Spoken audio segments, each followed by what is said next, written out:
Welcome to Season 3 of The Dirt on Organic Farming, a podcast from Oats, the Organic Agronomy Training Service. I'm your host, Nate Powell-Palm. In this season, we're handing the mic over to the best storytellers we know to share tales of bungles, snafus, miscalculations, and other such debacles. 6 farmers have been kind enough to share some of their biggest learning moments, of which anyone familiar with this business knows there are many. It's said, what doesn't kill you makes you stronger. And while some mistakes can be disastrous, many of them actually make us better farmers. But we don't need to make every single mistake ourselves, which is why we've enlisted some farmers to share their stories and the lessons they learned so we can all be a little bit wiser. Whether you're a farmer, ag advisor, or just a fan of misadventure, this season is going to be for you. Welcome to Season 3. It happens. The transition to organic. We love talking about it. I mean, everybody loves talking about it. It's inherently a little messy and always a major learning experience. But the more we share these experiences, the more other farmers will find the information or answers they're looking for. In this episode, BJ McNeil lets us in on some of those lessons learned from transitioning his operation to organic. My name's BJ McNeil. We farm about 5,000 acres of organic here in East Central South Dakota. And then we also have some conventional ground. We grow, obviously, corn, soybeans, alfalfa, sorghum, sunflowers, hemp, dry beans, winter wheat, and buckwheat.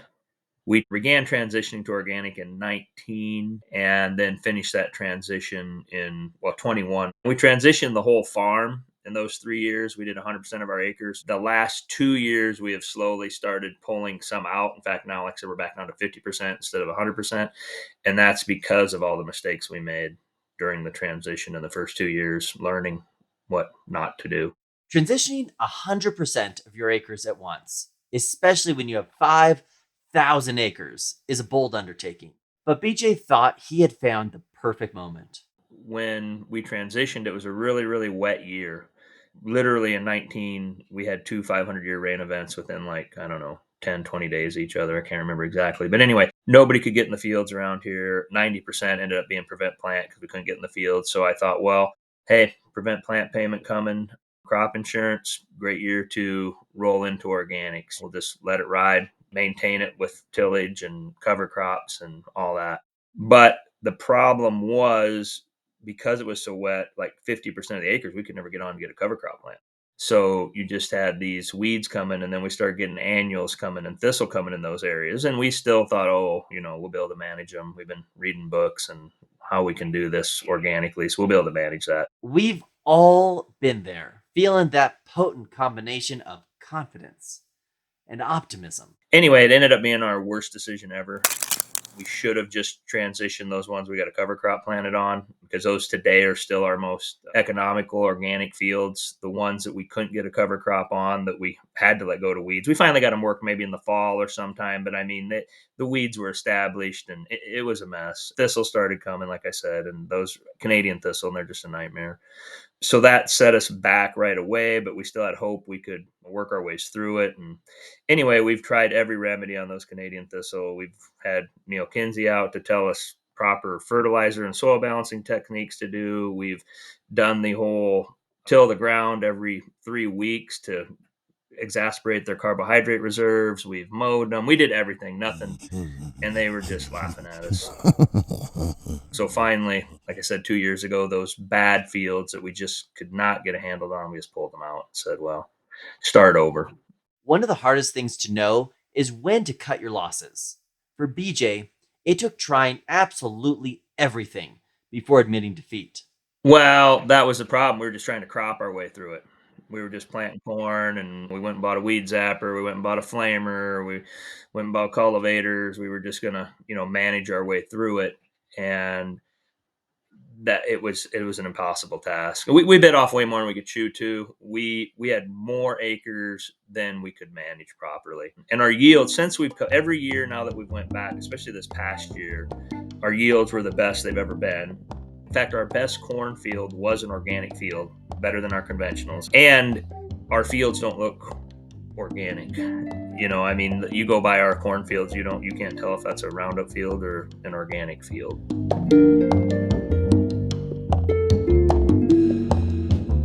So BJ retreated a bit and reassessed. He got the fields he kept in organic production in just tip-top shape, and he came up with a new strategy for the fields he had taken out of organic. I mean, after all, a mistake is only pointless if you don't learn anything from it. So what we're doing now to transition is we're transitioning with alfalfa. So we'll go in, clean those fields up for a couple of years, get all those thistles, all those perennials out of the system, and then we'll come in with alfalfa. Depends, 4 to 5 years, just depends on the stand and how that works. And then we'll come in, plant corn, soybean. We start our organic rotation for about 4 or 5 years, and then back to alfalfa.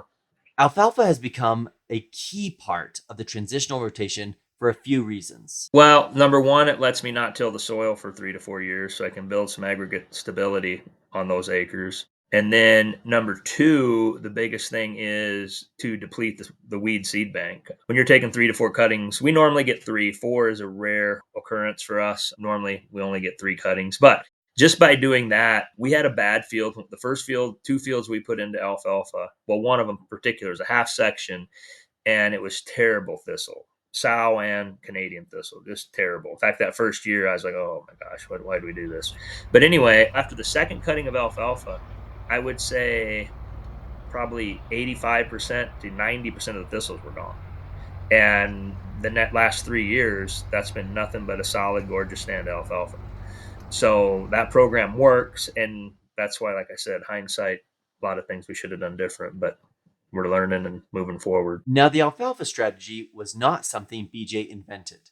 He actually was told to incorporate alfalfa from the beginning. It's what guys were telling me. Bryce Earlbeck was kind of an advisor for me when I started out. And Bryce was telling me, hey, I think you should do this. This would work for you. At the time, I'd never done alfalfa, so we did it 1 year. We did do like 10% of their farm, or maybe 5% to alfalfa that first year, just to have some alfalfa to play with it. And, I was busy putting up alfalfa when I should be cultivating. So all of a sudden I got weeds coming in the corn. I got alfalfa laying down. Okay, what's the choice today? Do I go bale alfalfa or cultivate? And we didn't have sufficient manpower to deal with alfalfa and row crops. So, what ended up making alfalfa a viable option for BJ is that new markets opened up. I found a young guy who's about 50 miles south of me wanting to get in the hay business. So we struck a deal, and he buys all my alfalfa by the ton in the windrow. And he puts it up, he cuts it, he does everything. So I hire him, he manages all of my alfalfa acres, and I don't have to touch him. He does a good job. And then I can focus on the row crops. So as we bring more into production, it's just more acres for him. So it's been a win-win for both operations. BJ's experience is an example of how regional market trends can substantially impact your operation. And what works in one place might not work somewhere else. It's all about finding those waves and riding them. We're only about 90 miles from the I-29 corridor, which is where all the dairies are going up in South Dakota. But there are some coming to the east here. But because of that, they're having a huge influence on our market. A lot of alfalfa is getting pulled over there, so that's opening other markets for us. Most of it is all going into the conventional market. And I think that was a scary part too, because we're like, well, how can we be organic? And, we need a premium. We got to get our premium. Well, I don't look at it that way now. If I can get my land costs covered for and all my expenses covered for on that alfalfa, I don't need to make much on those acres because I'm setting them up to come into production, and I'm not losing money. That's the biggest thing. I'm not losing money on a transition. And the alfalfa, I don't lose money. In fact, some years we make really good money on it. If we have ample rain and good production, we actually make decent money. But I've never lost money transitioning like that. And so that's our goal now is we'll just put them into alfalfa for like 3 to 4 years and just keep rotating everything around. That's our master plan now for our crop rotation is alfalfa, and then like crop it for 4 years and then back to alfalfa for 4 years and just keep rotating everything in and out. Now, that's some big picture thinking. Even though BJ is not getting a premium on his alfalfa, he's found a system that overall works both financially and agronomically. It took some trial and error, but BJ figured out a transition system that does the trick for his operation. and he's still able to leave a lot of flexibility in the system. We have a lot of different crops we put in the rotation, but now we're trying to get it with this alfalfa. I mean, the only thing will be like alfalfa every, after 3 years of cropping alfalfa, but in between so far, because we're just really getting this system rolling. In fact, we're going to be taking our first alfalfa out this fall to plant to organic corn. So we'll see how that all goes. But when I'm picking a crop to go in a field, I don't really have a master plan other than what that field told me that whole growing season before. Certain weeds we saw, certain nutrition deficiencies we saw. I use that more to tell me what crop we need to go out there with or how we need to manage that field based on prior years data versus just having a set plan and we got to go to this. And then the other thing is that when a lot of guys are transitioning, us farmers are pretty independent people and think we can manage through anything. And if I would have listened better to people that were telling me don't do it this way, I'd have been way better off. But I was more clever and I could figure it out. But hindsight, should have listened to the experts and planted cover crops and done alfalfa and not tried to push all the acres at once and gently stepped into it instead of just jumping all in. But that's my personality. But I learned. So, listen to your friends, folks, but also listen to your fields too. BJ realized that in the trade-off of quantity versus quality, doing it right the first time and making sure you can give your fields the oversight they need can make a huge difference. And that might just mean that organic doesn't make sense for certain fields. Well, the main difference for us on fields where it wasn't working, like I said, we had a perennial problem.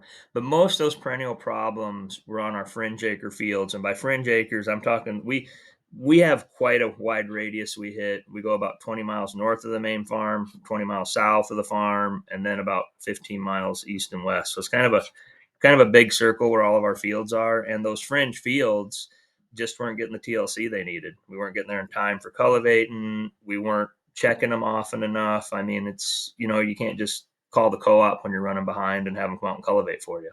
Like in a conventional world, you just call the co-op, come spray it, clean it up for me and move on. So that has been our biggest lesson too, is getting rid of all those far acres that we were doing a poor job on. It might also mean transitioning piecemeal is the way to go. I'm on a couple of peer advisory groups, and one of the groups I was at, one of the farmers there made the statement he had done an analysis over his whole farm. He'd brought a company in to analyze all his activities and figure out, hey, what can I improve on? What am I, doing wrong? And the one thing they found in that analysis, which I thought was really unique, is when they went through his fields, they found out the ones that he profited the most on were the fields he made the most trips across. And that really struck me because we're all thinking, oh, we need to save money, don't waste trips. But, in an organic setting where we're so limited and timeliness is so important, those multiple trips, even though, you're just rotary hoeing every 5 days or whatever, it doesn't have to be like really intense tillage. But that really opened my eyes, and we started paying attention to that this year. I went through my fields kind of and looked, okay, what a field would went across, like, let's say 8 times versus one we went across 4 times or whatever. And there was a direct correlation there. Now, there's some fields that you go across a bunch because you should have just plowed them under, and you just keep fighting it and fighting it. So there are those exceptions, but majority of the time he was dead on. And that really made me open my eyes up too, to realize, hey, we need to scale back and focus more on being good organic farmers and doing it right versus trying to be a big organic farmer. So that's what we've really been focusing on, is narrowing it down, doing a better job, and improving our bottom line by doing it. Woo, I am already printing stickers. We need to focus more on being good organic farmers than being big organic farmers. The scale will come, but honing in on the system that works for your fields, your markets, and your bottom line is key. Today, BJ is in a place where he's beginning to bring some of those acres back into organic production, but with way more tools in the tool belt. I think we put 4 quarters into alfalfa last spring that were conventional that will rotate here. We'll have this year and 2 more years of the alfalfa production, and then they'll rotate. They're in transition right now. The fields that we can bring back in, that we want to bring back in, that's what we're doing. We're cleaning them up, getting alfalfa on them, and then we'll break them in 3 years and plant them to corn. I cannot say it enough. It's a learning experience, and you can't always get it right the first time. So keep your friends close, but keep your fields closer, and embrace those mistakes. Thanks for tuning in to Season 3 of The Dirt on Organic Farming, a podcast by the Organic Agronomy Training Service. Oats provides training to agronomists, advisors, and crop consultants so that farmers will have better access to reliable, science-based advice for their unique farm operation. Special thanks in this episode goes to BJ McNeil. This episode was produced by Blue Canoe Studios. For more information, go to www.organicagronomy.org. Oats is a programmatically independent consortium that is fiscally sponsored by the Organic Trade Association. Oats is supported in part with funding from OTA membership companies. Season 3 of The Dirt on Organic Farming is made possible by support from the Organic Center and FAR, the Foundation for Food and Agriculture Research, under award number TOCFFAR-EXT-002. The content of this publication is solely the responsibility of the authors and does not necessarily reflect the official views of the Organic Center and the Foundation for Food and Agriculture Research. I'm Nate Powell-Palm. Till next time, thanks for listening.